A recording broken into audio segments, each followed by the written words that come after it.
الحمد لله ذي العزة والعلا رب العالمين والصلاة والسلام على سيد الأنبياء والمرسلين والعاقبة للمتقين أما بعد فأعوذ بالله من الشيطان الرجيم بسم الله الرحمن الرحيم يا أيها الذين آمنوا لا تقولوا راعنا وقولوا انظرنا واسمعوا وللكافرين عذاب أليم صدق الله مولانا العظيم إن الله وملائكته يصلون على النبي يا أيها الذين آمنوا صلوا عليه وسلموا تسليما اللهم صل على سيدنا ومولانا محمد وعلى آل سيدنا ومولانا محمد وبارك وسلم وصل عليه الصلاة والسلام عليك يا سيدي يا رسول الله الصلاة والسلام عليك يا سيدي يا حبيب الله الصلاة والسلام عليك يا سيدي يا شفيع المذنبين وعلى آلك وأصحابك يا سيدي يا رحمة للعالمين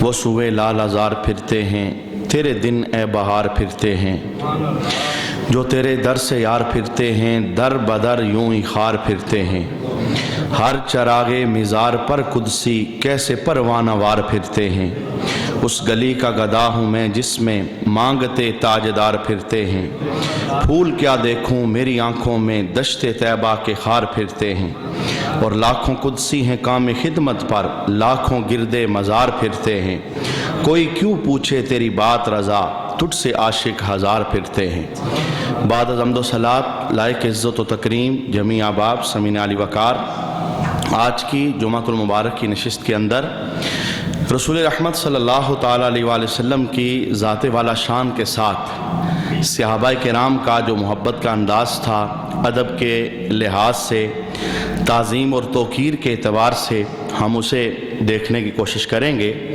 رسالت مآب صلی اللہ علیہ وآلہ وسلم کا ادب احترام تعظیم اور توقیر یہ ہمارے ایمان کا ایک حصہ ہے اس کے بغیر ہمارا ایمان قائم نہیں رہتا اور اس کے لیے معیار اللہ تبارک و تعالیٰ نے صحابہ کی ذوات قدسیہ کو بنایا ہے انہیں دیکھ کر جیسے وہ رسول اللہ صلی اللہ علیہ وآلہ وسلم کا ادب کرتے تھے تم بھی ویسے ہی ادب کرو تاکہ تمہارے ایمان بچے رہیں اور ایمانوں کی حفاظت ہوتی رہے اللہ رب العالمین محبوب کریم علیہ السلام کا ادب احترام عزت اور توقیر کس انداز کے اندر بیان فرماتا ہے اگر کوئی لفظ وہ ماحول کے اندر اچھا بھی بولا جاتا ہو لیکن اس کا کوئی معنی ایسا ہے جو اچھا نہیں ہے اور کوئی اسے اپنے نظریے کے مطابق اس لفظ کو استعمال کرتا ہے لیکن اچھا معنی بھی اس کا ہے لیکن اللہ رب العالمین صحابہ پر پابندی لگا دیتا ہے کہ آپ اس اچھے لفظ کو بھی بولنا چھوڑ دو جس اچھے لفظ سے محبوب کی عزت پر حملہ ہوتا ہے میں نے اس کے لیے آپ کے سامنے سورہ بقرہ کی ایک آیت کریمہ تلاوت کرنے کی عزت پائی ہے رب کائنات نے صحابہ کے نام ایک حکم جاری فرمایا اور اس حکم میں قیامت تک کے عاشقوں کے لیے قیامت تک کے محبت کرنے والوں کے لیے ایک سبق ہے کہ اللہ رب العالمین اپنے محبوب کے ساتھ کتنا پیار کرتا ہے کتنی محبت فرماتا ہے سورہ بقرہ کے اندر یہ حکم موجود ہے اللہ فرماتا ہے یا ایھا الذین آمنو اے ایمان والو لا تقولوا رائنا میرے محبوب کو رائنا نہ کہو یہ کیا ہے رائنا رسول اللہ صلی اللہ علیہ وسلم جب صحابہ کے دربار کے اندر آیت قرآنی بیان فرماتے اور اپنی زبان سے مبارک موتی جب سرکار علیہ السلام نکالتے تو صحابہ کرام اسے یاد بھی کیا کرتے، اسے لکھا بھی کرتے۔ جب کبھی ایسا ہوتا کیونکہ بات صحابہ کو سمجھ نہ آتی اور صحابہ یہ چاہتے کہ سرکار اس بات کو دوبارہ کر دیں اور دوبارہ بیان کر دیں اور حضور رحمت عالم صلی اللہ علیہ وسلم کی مبارک زبان سے کلمات دوبارہ ادا ہو جائیں، تو صحابہ یوں جملہ بولتے، راعینا یا رسول اللہ صلی اللہ علیہ وسلم، حضور ہماری رعایت کریں اور یہ جملہ آپ دوبارہ ارشاد فرما دیں۔ اب یہ ایک محبت بھرا انداز تھا، صحابہ محبوب کے دربار کے اندر یہ جملہ بولتے، حضور نظر کرم کریں، رعایت کریں، ہماری طرف دیکھیں، ہماری کمزوریوں کو دیکھیں، آپ نے جو جملہ ارشاد فرمایا ہے سرکار اسے دوبارہ آپ ارشاد فرمائیں تاکہ ہم اسے لکھ لیں، تاکہ ہم اسے یاد کر لیں اور ہم اسے حفظ کر لیں۔ اب یہ ایک لفظ تھا راعینا، ہماری رعایت کریں۔ اے اللہ کے محبوب کریم علیہ السلام، آپ جو بولتے ہیں ہم نے اسے لکھنا ہے، ہم نے اسے یاد کرنا ہے، آپ ہماری رعایت کریں اور اس جملے کو آپ دوبارہ ارشاد فرمائیں۔ اکثر صحابہ محبوب کریم علیہ السلام کے دربار کے اندر یہ جملہ بولا کرتے تھے۔ تفسیر کبیر کے اندر موجود ہے یہ جو جملہ ہے راعینا، عبرانی زبان کے اندر اس جملے کو بطور گالی استعمال کیا جاتا تھا، اور پھر اگر اسی راعینا رعایت کیجئے اس جملے کو راعی عربی زبان کے اندر وہ چروائے کو کہا جاتا ہے، بکریاں چرانے والے کو، تو یہودی لوگ اسی لفظ کو ذرا کھینچتے اور کھینچ کے کہتے راعینا، معنی ہوتا تھا اے ہمارے چروائے۔ اب صحابہ بھی یہ لفظ بولتے تھے اور اسی ماحول کے اندر یہودیوں نے بھی اسی لفظ کو بولنا شروع کر دیا، چونکہ ان کا بغض تھا، عداوت تھی، دشمنی تھی۔ اب ایک اچھا لفظ تھا جو صحابہ استعمال کیا کرتے تھے، انہوں نے اس لفظ کو بگاڑ کر بولنا شروع کر دیا۔ عبرانی زبان کے اندر یہ لفظ گالی کے لیے استعمال ہوتا تھا اور ان کی اپنی زبان کے اندر اسی لفظ کو چروائے کے ساتھ بیان کیا جاتا تھا۔ تو جب صحابہ بولتے راعینا، ہماری رعایت کریں، تو یہ بھی آتے حضور کی بارگاہ کے اندر اور یہ جملہ بول دیتے راعینا، اے ہمارے چروائے۔ اب یہودیوں کے دل کے اندر یہ خباثت تھی، اب لفظ دکھنے میں تو ایک جیسا تھا، بولنے کے اندر بھی کوئی فرق محسوس نہ ہوتا تھا، لیکن ان کے دل کے اندر چور تھا کہ وہ تو یہ کہتے ہیں کہ آپ ہماری رعایت کریں، ہم یہ نہیں کہتے، ہم یہ کہتے ہیں کہ اے چرواہے، اے بکریاں چرانے والے۔ اب جب ان کے دل کے اندر یہ چور پیدا ہوا، رسول اللہ کی ناموس پر حملہ ہونے لگا، سرکار کے خلاف ایک لفظ انہوں نے استعمال کرنا شروع کیا، تو میں کہتا ہوں محبوب کو جس رب نے محبوب بنا کے بھیجا ہے اس کی شان تو یہ ہے انہو علیم بذات الصدور، وہ دلوں کی تختیوں پہ اٹھنے والے خیالوں سے بھی واقف ہے، وہ جان لیتا ہے کس کے دل کے اندر کیا ہے، کون لفظ بول رہا ہے تو اس کا ارادہ کیا ہے، اور کون لفظ بول رہا ہے اس کے ذہن کے اندر سوچ کیا ہے۔ اب یہودیوں کی ایک گندی سوچ تھی، وہ اس لفظ کو گستاخی کے لیے استعمال کرتے، عداوت کے لیے استعمال کرتے۔ اب دیکھیے اللہ رب العالمین نے قیامت تک مسلمان صحابہ پر بین لگا دیا، پابندی لگا دی، فرمایا یا ایھا الذین آمنو، اے ایمان والو، لا تقولوا راعینا، آج کے بعد تم نے راعینا کا جملہ نہیں بولنا۔ وجہ کیا ہے؟ یہ ایک لفظ ایسا ہے جس سے گستاخ گستاخی کا ارادہ کرتے ہیں اور دشمن دشمنی کا ارادہ کرتے ہیں۔ میں اللہ تمہیں سکھا رہا ہوں، میرے محبوب کی شان کے لائق لفظ نہیں۔ چے جائے کہ ماحول کے اندر اس کا ایک معنی اچھا بھی بنتا ہے اور یہودی برا معنی لے رہے ہیں، صحابہ اچھے معنی کے ساتھ لفظ بول رہے ہیں۔ رب کائنات نے صحابہ پر پابندی لگا دی، فرمایا صحابہ آج کے بعد تمہاری زبانوں سے جملہ نہ نکلے، راعینا نہ کہنا، بلکہ جب میرے محبوب سے کوئی بات کرنی ہو، کچھ پوچھنا ہو، رعایت کی بات کرنی ہو تو جملہ یہ بولنا، انظرنا یا رسول اللہ، حضور آپ ہماری طرف نظر کرم کیجئے۔ اب یہ دیکھیے اللہ رب العالمین کتنا اس بات کو ناپسند کرتا ہے۔ ایک جملہ ایسا ہے، ایک لفظ ایسا ہے جس کا معنی اچھا بھی ہے، اچھے لفظ پر بھی رب العالمین نے پابندی لگا دی۔ فرمایا صحابہ قیامت تک میں یہ اصول دینا چاہتا ہوں اور ضابطہ اور قانون دینا چاہتا ہوں، اچھا لفظ اس کا معنی اچھا ہے، لیکن اگر کوئی گستاخ اس سے گستاخی کا پہلو نکالتا ہے اور گستاخی اور بے ادبی کی بو آتی ہے، میں قیامت تک کے کلمہ پڑھنے والوں پر، ایمان والوں پر پابندی لگا دوں گا کہ وہ اچھا لفظ بھی چھوڑ دیں گے۔ کیوں؟ وہ اچھا لفظ محبوب کی عزت کے اندر کمی واقع کرتا ہے۔ اب اللہ رب العالمین کو محبوب کریم علیہ السلام کی عزت کا کتنا خیال ہے، کتنا پاس ہے۔ میں اس موقع پر یعنی بزرگوں کا یہ شعر بہت خوبصورت ہے جو انہوں نے حضور رحمت عالم صلی اللہ تعالیٰ علیہ وسلم کے مقام کو واضح کرنے کے لیے بیان فرمایا۔ فارسی زبان کا یہ شعر ہے، ادب گائست زیر آسمان از عرش نازک در، کہ محبوب کریم علیہ السلام کا دربار یہ اتنا اونچا دربار ہے اور اتنا مقام اور مرتبہ رکھنے والا دربار ہے، یہ عرش سے بھی نازک دربار ہے۔ اور یہ وہ دربار ہے، نفس گم کردہ می آیت جنید و با یزید اینجا، یعنی یہ وہ جگہ ہے جہاں پر با یزید جیسا بندہ بھی اور جنید بغدادی جیسا بندہ بھی وہ اپنی سانسوں کو ہلکا کر لیتے ہیں کہ سانس بلند ہو جائے تو رسول اللہ صلی اللہ علیہ وسلم کی بے ادبی نہ ہو جائے۔ میں کہتا ہوں رسول اللہ صلی اللہ علیہ وسلم کے صحابہ کو معیار جو ایمان کے لیے بنایا گیا، ہمیں بتایا گیا، بولنے کے اندر ادب کرنا ہے، لکھنے کے اندر ادب کرنا ہے، لہجوں کے اندر ادب کرنا ہے۔ کوئی ایسا جملہ جس سے محبوب کریم علیہ السلام کی عزت پر حملہ ہوتا ہو، فرق آتا ہو، ایمان والے کو چاہیے کہ اس جملے کا مکمل بائیکاٹ کرے، اسے اپنی زبان سے نہ نکالے، بلکہ اس کے لبوں سے جب بھی نکلے محبوب کی نعت ہی نکلنی چاہیے۔ میں اس پر آپ کے سامنے رسول اللہ صلی اللہ تعالیٰ علیہ وسلم کے صحابہ کے خوبصورت اقوال عرض کرنا چاہوں گا کہ انہوں نے اپنی زندگیوں میں ادب کیسے کیا، لفظوں کے اندر کیسے انہوں نے تول کے لفظ بولے ہیں، کیسے انہوں نے سوچ کے لفظ بولے ہیں۔ محبوب کریم علیہ السلام کی عزت پر اگر کسی لفظ کا حملہ ہونا چاہتا تو وہ اپنی محبت کے ذریعے اس لفظ کو دور کر دیتے تھے۔ میں سب سے پہلے جس ہستی کا نام لینا چاہوں گا، حضرت عباس رضی اللہ تعالی عنہ، حضور رحمت عالم صلی اللہ تعالیٰ علیہ وسلم کے چچا محترم ہیں، اور یہ وہ خوش نصیب چچا ہیں کہ کئی مرتبہ صحابہ کہتے ہیں کہ محبوب کریم علیہ السلام نے ہمیں حضرت عباس کے متعلق یہ جملہ ارشاد فرمایا، ردو الیہ ابی عباس، جاؤ میرے صحابہ میرے باپ عباس کو بلا کے لے آؤ۔ تھے چچا لیکن حضور نے باپ کہا کرتے تھے، ابا جی کہا کرتے تھے، فرمایا صحابہ جاؤ میرے باپ عباس کو بلا کے لے آؤ۔ اب ظاہر ہے چچا ہے، پھر باپ کا مقام اور مرتبہ بھی ہے، حضور اتنا ادب کرتے ہیں، حضور اتنی عزت کرتے ہیں، لیکن اس چچا کا محبت کا انداز دیکھیے گا۔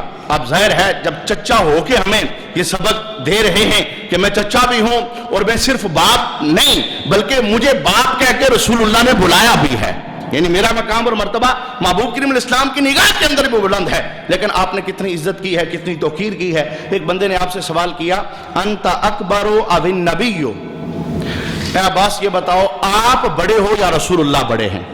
میں نے آپ کے سامنے خاکہ پہلے پیش کر دیا کہ بڑے اتنے ہیں، چچا ہیں، 11 سال عمر میں بڑے ہیں، اور چچا بھی وہ ہیں جنہیں سرکار باپ کہہ کے بلاتے ہیں۔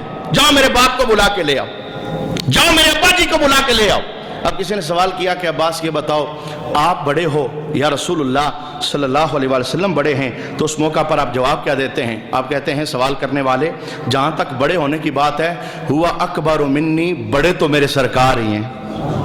اب یہ دیکھیے چچا ہیں، باپ سرکار علیہ السلام کہہ کے انہیں بلاتے ہیں، لیکن جب سوال ہوا بڑا کون ہے، یہ نہیں کہتے میری 11 سال عمر زیادہ ہے اور میں ان سے بڑا ہوں، عمر میری زیادہ ہے۔ جب ہم کسی سے عمر کے متعلق سوال کرتے ہیں تو معنی یہی ہوتا ہے کہ عمر آپ کی زیادہ ہے یا عمر ان کی زیادہ ہے، تو بندہ یہی آگے سے جواب بھی دیتا ہے میری عمر اس سے زیادہ ہے یا میری عمر اس سے کم ہے۔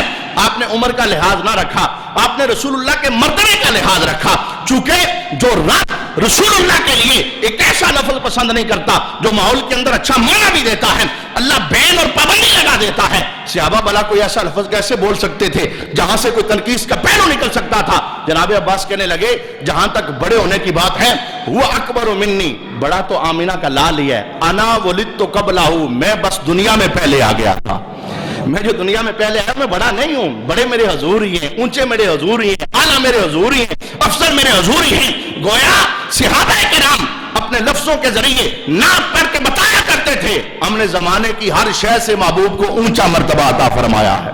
اپنے لفظوں کے ذریعے، اپنے کردار کے ذریعے اللہ کی ذات کے بعد محبوب کریم علیہ السلام کا مقام سب سے بلند و بالا ہے، تو جس طرح رب نے ہمیں بتایا ہے ہم نے وہ مرتبہ زمانے کے سامنے پیش فرمایا ہے۔ میں اس پر جو دوسری گواہی آپ کے سامنے عرض کرنا چاہوں گا کہ کتنی باریک باتوں کو صحابہ وہ ذہن کے اندر سوچا کرتے تھے۔ اچھا یہ بات ہے، ہو سکتا ہے اس سے بھی کوئی بے ادبی ہو جائے۔ رسول اللہ صلی اللہ علیہ وسلم کے صحابی ہیں حضرت برا بن عازب رضی اللہ تعالی عنہ۔ کسی نے آپ سے سوال کیا کہ آپ یہ بتاؤ کہ کون کون سے جانور ہیں جن کی قربانی کرنا جائز نہیں؟ رسول رحمت صلی اللہ علیہ وسلم نے منع فرمایا ہے کہ یہ جانور ہیں، ان کے اندر یہ عیب ہے، اس طرح کے جانوروں کی قربانی کرنا جائز نہیں۔ تو آپ ہمیں بتائیں محبوب کریم علیہ السلام کی اس حدیث کو، جس حدیث کے اندر اللہ کے محبوب کریم علیہ السلام نے ان جانوروں سے منع فرمایا۔ اب ذرا دیکھنا، برا بن عازب رضی اللہ تعالی عنہ جواب دیتے ہیں، آپ فرماتے ہیں میری طرف دیکھو، 4 قسم کے جانور رسول اللہ صلی اللہ علیہ وسلم نے بزم میں یوں ہاتھ کھڑا کیا اور ہاتھ کھڑا کر کے کہا 4 قسم کے جانور ایسے ہیں جن کی قربانی کرنا جائز نہیں۔ اب یہ صحابہ کرام کا طرز عمل تھا کہ جس جگہ محبوب نے ہاتھ اٹھایا ہوتا، صحابہ حدیث کو مسلسل کرنے کے لیے اس جگہ ہاتھ اٹھایا کرتے تھے۔ جہاں حضور نے 4 انگلیاں کھولی، صحابہ 4 کھولا کرتے تھے۔ جہاں حضور نے 2 انگلیوں کا اشارہ کیا، صحابہ 2 انگلیوں کا اشارہ کرتے تھے۔ جہاں حضور حدیث بیان کرتے کرتے مسکرا پڑے، صحابہ وہاں مسکرایا پڑتے تھے۔ اب یہ دیکھیں کتنے اونچے عاشق تھے۔ اصل میں یہ بتانا یہ چاہ رہے تھے ہم نے تو سرکار کا چہرہ دیکھا ہے، ہمارے بعد آنے والے، قیامت تک آنے والے، 1400 سال بعد آنے والے، انہوں نے حضور کا چہرہ تو نہیں دیکھا ہوگا، ہم پوری کیفیت بیان کریں گے تاکہ جب وہ ہمارے لفظ سنیں گے ساتھ محبوب کا مبارک کلیہ بھی ان کے ذہن کے اندر آ جائے گا کہ سرکار علیہ السلام نے اب بزم کے اندر ہاتھ کھڑا کیا ہے، ہاتھ کھڑا کر کے یوں کہا 4 قسم کے جانور ایسے ہیں جن کا قربانی کے باب کے اندر ذکر موجود ہے، ان کی قربانی جائز نہیں۔ اب جیسے ہی آپ نے جملہ بولا فوراً آپ کے ذہن کے اندر ایک خیال پیدا ہوا۔ اب دیکھنا یہ خیال کتنا باریک تھا، کسی عام بندے کے ذہن میں پیدا نہیں ہو سکتا، یہ اسی کے ذہن میں پیدا ہو سکتا ہے جسے رسول اللہ نے اپنی نظروں سے علم پڑھایا ہوا ہے۔ اب خیال کیا پیدا ہوا؟ جب آپ نے یوں اپنا ہاتھ کھڑا کیا آپ فوراً بول پڑے، فرمایا مجمع کے اندر سننے والوں تمہارے ذہن میں یہ خیال نہ آ جائے کہ میں نے جو بولا ہے اس طرح حضور نے ہاتھ کھڑا کیا تھا، تو تم یہ سمجھ لو کہ جیسا ہاتھ رسول کا تھا ویسا ہاتھ میرا ہے۔ تمہارے ذہن میں یہ خیال پیدا، اب باقاعدہ آپ لفظ بولتے ہیں، ذرا لفظ سنیے، آپ کہتے ہیں اے میرے سامنے بیٹھنے والوں، اصابعی اکثر من اصابعہ، میری انگلیاں حضور کی انگلیوں سے چھوٹی ہیں۔ برابری ذہن میں نہ لانا، میں نے صرف ہاتھ اس لیے کھڑا کیا ہے، میں حدیث کا تسلسل بیان کرنا چاہتا ہوں۔ جہاں تک بات رب کے محبوب کے ہاتھ کی ہے، میرا ہاتھ وہاں کیسے پہنچ سکتا ہے؟ وہ تو اللہ کی قدرتوں کا مظہر ہے۔ وہ جب ہاتھ کے اندر کنکریاں اٹھاتے ہیں تو اللہ قرآن بھیجے دیتا ہے، سونیا کنکریاں تو نے نہیں پھینکی، کنکریاں میں پھینک رہا تھا، ہاتھ تیرا نہیں تھا، وہ ہاتھ میرا تھا۔ اب صحابی رسول کے ذہن کے اندر یہ بات پیدا ہوتی ہے، کہیں انہیں یہ سوچ نہ آ جائے کہ میرے ہاتھ کو دیکھ کے یہ میرے جملے سے یہ سمجھ لیں کہ شاید برا بن عازب وہ رسول اللہ کے ہاتھ کے ساتھ برابری کا ارادہ کر رہے ہیں۔ آپ نے کہا نہیں، میری انگلیاں حضور کی انگلیوں سے چھوٹی ہیں، اناملی اکثر من اناملہ، اور میری انگلیوں کے پورے حضور کی انگلیوں کے پوروں سے چھوٹے ہیں۔ اب یہ دیکھیے کتنی بڑی احتیاط ہے، یعنی جہاں وہم اور شبہ پڑ سکتا تھا کہ کسی سوچ کے اندر یہ بات آ جائے کہ شاید برا بن عازب نے یہ جملہ بولا ہے، آپ نے کلیئر کر دیا، فرمایا یہ فاسد سوچ ذہن میں نہ لانا، ہم نے زمانے کی ہر شے سے رب کے بعد سرکار کو اونچا مقام دیا ہے، بولا ہے، بیان کیا ہے اور زمانے والوں کو بتایا ہے۔ پھر ہمارا ایمان جو ہے وہ ایمان ہے جسے سب جہان کے لیے اللہ نے معیار قرار دیا ہے۔ ایمان تب قابل قبول ہوگا جب صحابہ جیسا ایمان لے کے آؤ گے۔ یہ دیکھیے رسول رحمت صلی اللہ علیہ وسلم کے صحابہ لفظوں کے اندر کیسے حضور کا ادب کیا کرتے تھے۔ میں آپ سے ایک سوال کروں، آج دن کون سا ہے؟ آپ فوراً بول پڑے جمعے کا دن ہے۔ اچھا میں رمضان کے مہینے میں آپ سے سوال کروں یہ مہینہ کون سا ہے؟ آپ کیا کہیں گے؟ رمضان کا مہینہ ہے۔ میں عید والے دن آپ سے پوچھوں آج کیا دن ہے؟ آپ کہیں گے مولانا صاحب عید کا دن ہے۔ اتنی بات بھی آپ کو پتا نہیں ہے، لیکن اللہ اکبر، یہ صحابہ کتنے رسول اللہ صلی اللہ علیہ وسلم کے باادب تھے، لفظوں میں بھی کتنا ادب کرتے تھے۔ میرے محبوب بخاری شریف کی حدیث پاک ہے، عید والے دن حضرت ابو بکر رضی اللہ تعالی عنہ آپ اس حدیث کی روایت کرتے ہیں، کہتے ہیں قال خطبنا رسول اللہ صلی اللہ علیہ وسلم یوم النحر، عید الاضحیٰ کے دن اللہ کے محبوب کریم علیہ السلام نے خطبہ بیان فرمایا۔ بخاری کے حدیث پاک ہے۔ سرکار علیہ السلام صحابہ سے سوال کرتے ہیں، ذرا سوال کا انداز دیکھنا۔ حضور فرماتے ہیں صحابہ اتدرون ای یوم ھذا، عید والے دن اللہ کے محبوب سوال کرتے ہیں اتدرون ای یوم ھذا، میرے صحابہ بتاؤ آج دن کون سا ہے؟ آپ اتنے لائق ہو 1400 سال بعد جمعے والے دن آپ کو پتا ہے جمعے کا دن ہے؟ میں نے جب آپ سے پوچھا آپ خاموش نہیں رہ سکے، آپ نے بتایا کہ جمعے کا دن ہے، تو کیا صحابہ کو نہیں پتا تھا کہ ہم عید کے اجتماع کے اندر بیٹھے ہیں اور عید پڑھنے آئے ہیں؟ انہیں پتا تھا 10 ذو الحج ہے، یوم نحر ہے، عید الاضحیٰ ہے، ہم عید پڑھنے کے لیے محبوب کے دربار کے اندر حاضر ہیں۔ میرے محبوب نے سوال کیا اتدرون ای یوم ھذا، بتاؤ دن کون سا ہے؟ اللہ اکبر، پتہ انہیں تھا، لیکن پتہ ہے ادب سے آگے سے کیا کہتے ہیں؟ کہتے ہیں اللہ و رسولہ عالم، اللہ جانتا ہے یا اللہ کا رسول جانتا ہے؟ اللہ اکبر، بہت اونچے لوگ تھے، اعلیٰ جانتے تھے، پتہ تھا۔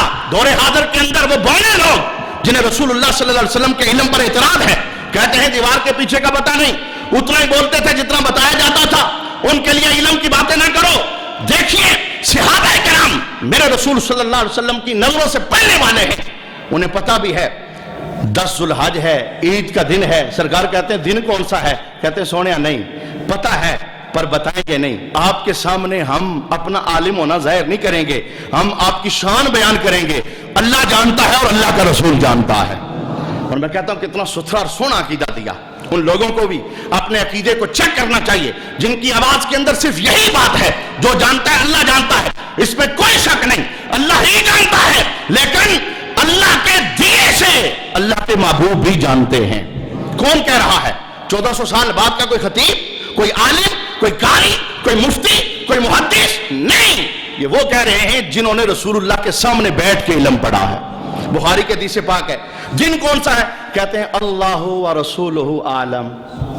اچھا سوال دوسرا سننا، میرے محبوب کریم علیہ السلام دوسرا سوال کرتے ہیں اتدرون ای شہر ھذا، صحابہ یہ بتاؤ مہینہ کون سا ہے؟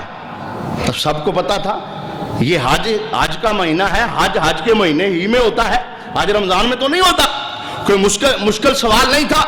لیکن صحابہ کرام نے یہ نہ کہا سونیا یہ حج کا مہینہ ہے جس میں حج ہوتا ہے، پھر بھی سارے با ادب نظریں جھکا کے کیا کہتے ہیں؟ اللہ و رسولہ عالم، اللہ جانتا ہے یا اللہ کا رسول جانتا ہے۔ اچھا اللہ کے محبوب کریم علیہ السلام نے تیسرا سوال کیا اتدرون ای بلد ھذا، میرے صحابہ یہ بتاؤ یہ شہر کون سا ہے جس شہر کے اندر انہوں نے صبح اور شام گزارے ہیں، جس شہر کے اندر انہوں نے بسیرا کیا ہے؟ کیا اپنے شہر سے وہ واقف نہیں تھے؟ لیکن رسول اللہ صلی اللہ علیہ وسلم کے سامنے وہ اپنے علم کا اظہار نہیں کرنا چاہتے تھے۔ اللہ کے محبوب کریم علیہ السلام نے پوچھا ہے بتاؤ شہر کون سا ہے، پھر بھی آگے سے جواب دیتے ہیں اللہ و رسول عالم، سونے ہاں یا رب جانتا ہے یا رب کا رسول جانتا ہے۔ یہ ادب ہے ان کا، رسول اللہ صلی اللہ علیہ وسلم کے دربار کے اندر لفظوں میں ادب کیا کرتے تھے، کوئی ایسا لفظ نہ بولتے جس کی وجہ سے محبوب کریم علیہ السلام کی شان کے اندر کسی قسم کا کوئی فرق واقع ہوتا۔ ایک نصرانی، اس نے کلمہ پڑھا، مسلمان ہو گیا، محبوب کریم علیہ السلام نے اسے بڑا نوازا، کاتب وحی بنا لیا، وحی لکھنے کی ڈیوٹی اسے دے دی، سورہ بقرہ بھی اس نے لکھی، سورہ آل عمران بھی اس نے لکھی۔ لیکن کیا ہوا پتہ ہے؟ شیطان ساتھ ہوتا ہے، اور جب شیطان بندے کے ذہن میں بات ڈالتا ہے نا، اس موقع پر اپنی عقل پر نہیں، اس موقع پر صحابہ کے معیار کو دیکھنا چاہیے۔ عقل پر کوئی بندہ تولے گا فیل ہو جائے گا، ایمان ختم ہو جائے گا۔ اب اس بندے نے عقل پہ تولا، پتہ ہے کیا کہنے لگا؟ کہنے لگا محمد صلی اللہ علیہ وسلم اتنا ہی جانتے ہیں جتنا میں لکھتا ہوں، انہیں اور کچھ نہیں آتا۔ رسول اللہ کے علم کا انکار کرنے والا بندہ ہوا کیا؟ میرے محبوب کریم علیہ السلام کی مبارک زبان سے جملہ نکل گیا، حضور فرمانے لگے تجھے زمین بھی قبول نہیں کرے گی، میرے علم پہ اعتراض کرنے والے، وہی لکھنے کی ڈیوٹی میں نے تجھے دی ہے، اور میری ڈیوٹی پہ ناز کرتا ہوا کہتا ہے کہ محمد صلی اللہ علیہ وسلم کو صرف اتنا ہی آتا ہے جتنا میں لکھتا ہوں۔ تو یہ نہیں پتا تجھے کون جانتا تھا؟ کلمے کے ذریعے تیری عزت ہوئی، ادب اور احترام وہ تیرے سامنے نہیں ہے۔ اب محبوب کریم اسلام کی زبان سے جب یہ جملے نکلے نا، میں مختصر کروں، وہ بندہ مرتد ہو گیا، مذہب چھوڑ گیا، اسلام چھوڑ گیا، عیسائیوں میں چلا گیا۔ مرنے کے بعد عیسائیوں نے اسے قبر کے اندر دفن کیا، صبح آئے تو کیا دیکھا؟ قبر سے باہر نکلا ہوا پڑا ہے۔ عیسائی ایک دوسرے سے کہنے لگے یہ محمد صلی اللہ علیہ وسلم اور ان کے صحابہ کا کام لگتا ہے، چونکہ یہ وہاں سے چھوڑ کے آیا تھا نا اور دشمنی تھی، انہوں نے قبر سے نکال کے باہر پھینکا ہے۔ دوسرے دن انہوں نے قبر کو اور گہرا کیا، پھر اس قبر کے اندر اسے ڈالا، لیکن رات گزری ہے، صبح آئے پھر وہ قبر سے باہر پڑا ہوا تھا۔ تیسری مرتبہ اور قبر کو گہرا کیا، پھر قبر کے اندر ڈالا، پھر جب صبح آئے دیکھا باہر پڑا ہوا تھا۔ سارے کہنے لگے یہ کبھی بھی قبر کے اندر رہ نہیں سکتا، اس لیے کہ محمد کے گستاخ کو قبر بھی قبول نہیں فرماتے۔ میں کہتا ہوں قبر تو قبر ہے، میرے محبوب کے گستاخ کو کعبہ بھی پناہ نہیں دیتا۔ کیا گزشتہ جمعے کا آپ خطبہ بھول گئے؟ ابن خطل کعبے کے پردوں کے پیچھے چھپ گیا تھا، ابو برزہ نے وہاں سے نکال کے گردن کو کاٹا اور کاٹ کے اعلان کیا جو میرے نبی کا گستاخ ہے کعبہ بھی اسے پناہ نہیں دیتا۔ ادب بہت بڑی چیز ہے، کبھی اپنا لہجہ بے ادبوں والا نہ کرنا، کبھی اپنے لفظوں سے بے ادبی نہ نکالنا، کبھی بے ادب بندے کی حامی نہ کرنا، اس کی حمایت نہ کرنا۔ میں کہتا ہوں ادب کتنا اونچا مقام ہے۔ میں اس پر ایک بات عرض کر کے گفتگو ختم کرتا ہوں۔ قرآن پاک کے اندر جہاں یہ مقام ہے، حضرت موسیٰ علیہ السلام کا فرعونیوں کے ساتھ مقابلہ ہو گیا، آمنے سامنے آ گئے، تو سب سے پہلے جو جادوگر فرعون نے پیش کیے، اب سب کو پتا ہے، وہ سارے کے سارے کلمہ پڑھ کے حضرت موسیٰ علیہ السلام کے دین کا جھنڈا اٹھانے والے بڑھ گئے۔ انہیں کلمہ ایمان کیسے میسر آیا؟ امام راضی اس پر تفسیر کبیر کے اندر بحث کرتے ہیں، کہتے ہیں وہ جو فرعون کو سچا ثابت کرنے آئے تھے، وہ جو فرعون کی خدائی کے دعوے پر مور لگانے آئے تھے، دشمن بن کے آئے تھے، فرعون کے حامی بن کے آئے تھے، انہیں کلمہ ایمان کیسے ملا؟ تفسیر کبیر کے لفظ سنو گے جھوم جاؤ گے۔ پتہ ہے کیسے ملا؟ امام راضی کہتے ہیں تفسیر کبیر کے اندر ان کی زبان سے نبی کے لیے ایک تعظیم والا جملہ نکل گیا۔ رب کائنات نے کہا میرے نبی کا ادب کرنے والا ہو اور پھر کفر کی حالت میں مر جائے، ایسا نہیں ہو سکتا، تم نے میرے نبی کا ادب کیا ہے، جاؤ میں تمہیں ایمان کی دولت عطا فرماتا ہوں۔ اچھا انہوں نے نبی کا ادب کیسے کر لیا تھا؟ جس وقت وہ رسیاں پھینکنے کی باری آئی نا، قرآن پاک کہتا ہے قالوا یا موسیٰ، وہ بولے اما ان تلقی و اما ان نکون نحن الملکین، اے موسیٰ مرضی تمہاری ہے۔ انہوں نے جملہ بولا، حضرت موسیٰ علیہ السلام کا ذکر کیا ادب کے ساتھ، کہنے لگے موسیٰ مرضی تمہاری ہے، یا تو آپ پھینکیں یا ہمیں حکم دیں، جیسا آپ کریں گے ہم ویسے ہی آپ کے تابع ہیں۔ امام راضی کہتے ہیں چونکہ انہوں نے اپنی رضا پر نبی کی رضا کو مقدم کیا، اپنے اوپر نبی کو مقدم کیا، اپنے نام سے پہلے نبی کا نام لے لیا، انہوں نے نبی کی تعظیم کے لیے اپنے لبوں سے ایک جملہ نکالا ہے، رب کائنات نے ان سب جادوگروں کو ایمان کی دولت عطا فرمائی ہے۔ نبی کا ادب انسان کو بہت اونچے مقام دیتا ہے۔ اللہ رب العالمین اس ادب والی زندگی میں ہم سب کو مزید ترقی عطا فرمائے۔